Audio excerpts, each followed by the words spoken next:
Facebook, Instagram va YouTube qatorliq social media, ya'ni ijtimoiy aloqa vositalarida nurg'ulg'an ko'rmanlar mendan mening ingliz til saviyam miyadan miyagacha qanday kitoblardan foydalansam bo'ldi yoki mening ojizligim maviyada qanday kitoblar yordamda bo'ldi va yoki ma'lum bir imtihonga tayyorlik qilmoqchidim qanday kitoblardan foydalansam bo'ldi degandek savollar ko'p keldi.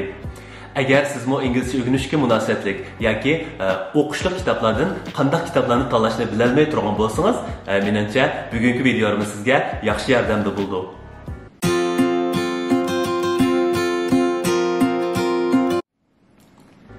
Uyg'ur diyorida tug'ilib o'sgan hammalarga ma'lum, ayni yillarda ingliz tili o'rganimizda men ham shuning ichida hammalardagidek New Concept English, ya'ni yangi muhim ingliz tili degan kitob bilan boshlab ingliz tili o'rganishni boshlagan. Ondan oliy maktab ingliz tili degan kitob o'tgan. Ammo bugun biz o'xshamagan bir zamon va o'xshamagan bir makonda yashayapmiz.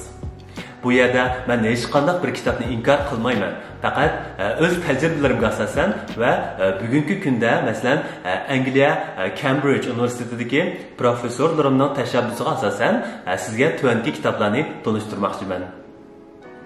Oldi bilan tanishadiganimiz Cambridge Face to Face. Bu kitob elementary, pre-intermediate, intermediate, upper intermediate ve advanced deb, ya'ni boshlang'ich saviya, o'rta hal, dastlabki saviya, o'rta hal saviya, o'rta hal yuqori saviya va yuqori saviya deb bir qancha saviya bo'yicha tuzilgan. Yangicha tuzilgan kitob bo'lib, anglash, o'qish, yozish, so'zlash jihatdagi iqtidoringizni atrofliq o'stirish uchun tuzilgan bo'libli qolmay, balki so'zlik va grammatikani mos qadamda apmag'udi. Faqat o'z saviyangizga mos keladigan birini kitobxonlardan yoki Amazon Tor'dan yoki bo'lmasa Tor'dan PDF nusxasini tushirish orqali foydalansangiz bo'ldi. Bu kitoblarni sotib olgan chog'da ovozli CD, ya'ni audio CD yoki bo'lmasa suratlik yoki filmlik DVD plastinkalari birlikda keldi. Shaxsiy o'zimning dars o'tish tajribamga asosan so'z desammi, bu kitobning tuzilishini intayin yoqtirdim. Siz faqat sotib olganda diqqat qilish tegishli bir nuqta bo'lsa, kitobning ostidagi izoh, ya'ni student's book, teacher's book degan shunday bir izoh bor. O'zingizga mos kelganini tanlasangiz bo'ldi. Bugungi videoda men tilga oladigan barliq kitoblarning Tor'dan sotilish adresini video ostidagi description, ya'ni video tushuntirishiga chaplab qo'yman. Shu adreslarni bevosita besish orqali sotib olsangiz bo'ldi. Eskartib qo'yay, bu yerda men savdo qilyapmayman. Hech qanday bir kitob uchun e'lon beryapmayman. Chunki bu kitoblarning hech biri mendek bir kichik insonning e'lon berishiga ehtiyoji aslo yo'q. Mening birdan-bir nishonim sizga, ko'rmanlarga ozroq naf tegib, foyda tegib qolsin degan umidim bor xolos. Agar ingliz tili saviyangiz bir qadar yuqori, ya'ni ingliz tilini o'rgangili xili bir mazgil bo'ldi, yetarli so'zliklarni bilsiz va har xil grammatikalik shakllarning hammasini ham pishiq bilsiz.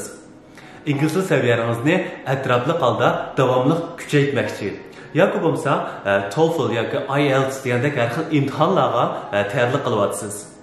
Bu ahvolda sizga tavsiya qilganim Gold Advanced Exam Maximizer degan kitob bilan Speak Out Advanced. Bu ikki kitob sizning har xil saviyasini imtihonlaringizga tayyorlik qilishingizga yaxshi yordamda bo'ldi. Agar ingliz tili o'rta hal saviyada bo'lsangiz yoki ingliz tili bilan har xil kasbiy munosabatda bo'lsangiz, Michael Swan degan avtorning yozgan bu Practical English Usage degan kitobni tavsiya qilaman. Bu kitob men eng yaxshi ko'rgan kitoblarning biri bo'lishi mumkin. Nihoyatda astoydil tuzilgan kitob. Ingliz tilida umumiy saviyangizning o'sishida sizga ko'p yordamda bo'lishi mumkin. Agar siz ingliz tili kasbida o'qiydigan o'quvchi bo'lsangiz yoki ingliz tili kasbiga munosabatlik har xil kasblarni qiladigan kishi bo'lsangiz, sizga bu kitob intayin yaxshi yordamda bo'ldi. Bu mening shaxsiy ko'z qarashim. Endi tavsiya qilganim o'qish kitoblar bo'ldi. Sodislik va fan-texnik sohasida odatdan tashqari talant egasi Elon Musk. Elon Musk dunyoni o'zgartirish, dunyo taraqqiyoti uchun haqiqiy tuhfa qo'shayotgan milliarderlarning biri. Bugungi olam bo'shligiga qo'yib berilgan raketa loyihalash shirkati SpaceX va to'xtaq avtomobil Tesla markasi qatorliq shirkatlarning boshlig'i. Bu kitapda baş personaj Elon Musk'ның hayat keçirmişleri tasvirlandi. Elon Musk'ның hayatqa bo'lgan, turmushqa bo'lgan, xizmatga bo'lgan pozitsiyasi va falsafasi inchki tushuntirildi. Agar bugungi dunyodagi hayot muvaffaqiyat qozongan bo'libmi, boshqalarning hayotini o'zgartirishda yaxshilash uchun untinsiz kuch chiqarayotgan mushundaq bir real turmushdagi haqiqiy qahramonlarning hikoyasiga qiziqsangiz, bu kitobni sizga tavsiya qilaman. Agar ingliz tili saviyangiz yaxshi bo'lib qolmasdan, balki fransuz tili dastlabki yoki o'tirgan saviyaga ega bo'lsangiz, sizga bu kitoblarni tavsiya qilaman. Avtori Steven Clark. Steven Clark bo'lsa angliyalik yozuvchi. Yaqinqi bir qancha yillardan beri Fransiyada, ya'ni Parijda yashayotgan bir yozuvchi bo'lib, o'zi yumoristik tuyg'uga boy bir yozuvchi.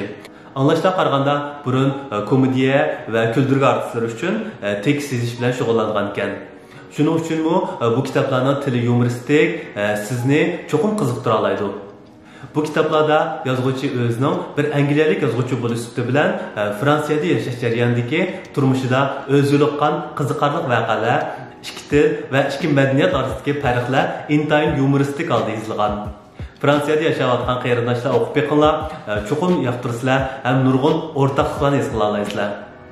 Agar fransuz tilidan cho'rt savodingiz bo'lmasa, baxtga qarshi bu kitoblarni o'qiganda tengirqab qolishingiz mumkin.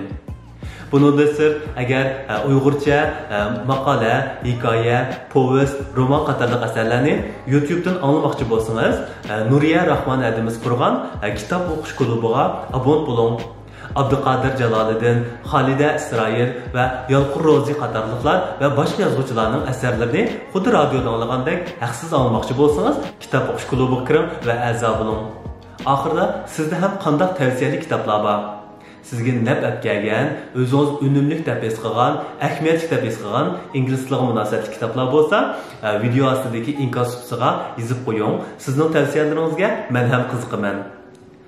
Texnicha abon bo'lmagan bo'lsangiz, tezdan subscribe butonini bosish orqali abon bo'ling va subscribe butonidagi qo'ng'iroqni bosib qo'yish orqali sizning so'ragan savollaringizga, yozgan inkaslaringizga mening qaytargan inkasimni dal vaqtida ko'rsiz va yangi chiqqan videolarni dal vaqtida ko'ra olasiz. Kelar hafta ko'rishaylik. Xayr xo'sh.